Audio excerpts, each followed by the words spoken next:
Sabay sa sumiklab na sunog sa Tondo sa Maynila, ang sumiklab ding gulo dahil sa agawan sa mga kable ng kuryente. Pinag-aaresto sila lalo't pananansurin ang nakikitang mitsa ng sunog doon. Nakatutok si Joseph Moro.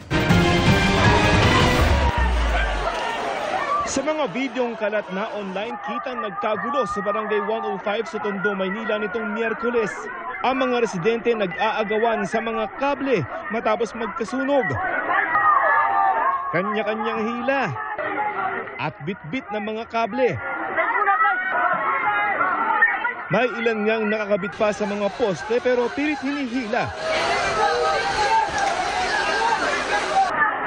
Maya-maya pa, biglang nagpulasan ang mga residente.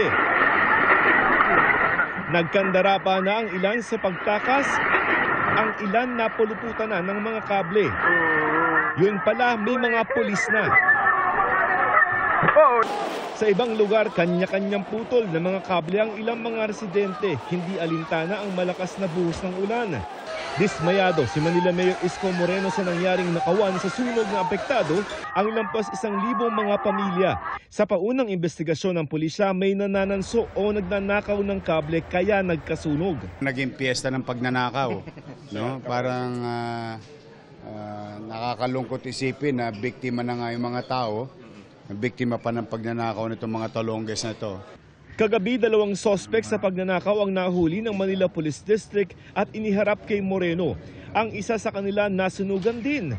Kaninang umaga naman may 4 pang nahuli. Sila yung nakunan ng mga nakangiti pa habang bitbit ang mga kable ng kuryente. Pero katulad ng 2 nahuli kagabi, sila ay ngayon nahaharap sa reklamong paglabag sa Anti-Electric Pilferage Law o Republic Act 7832 na may parusang reklusyon temporal o mula 12 hanggang 20 taong kulong o multang 50,000 hanggang 100,000 piso o pareho. Babala ni Manila Mayor Isko Moreno, hahabulin pa nila yung iba na mga nagnakaw ng kable ng kuryente. Until maubos ko lahat yung mob na kumakalawit ng mga kable ng kuryente. So from last night 2, now 4, so more to go. I hope that Meralco for that matter will pursue this case so that will teach the lesson to everyone na in ganitong chaotic situation.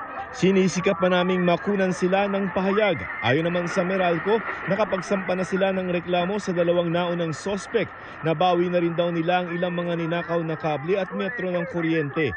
Nagbabala din sila na ang mga kable ng kuryente ay mahalaga para sa maayos na serbisyo ng kuryente sa mga customer at ang pagnanakaw nito ay labag sa batas. Para sa GMA Integrated News, Joseph Morong, nakatutok 24 oras.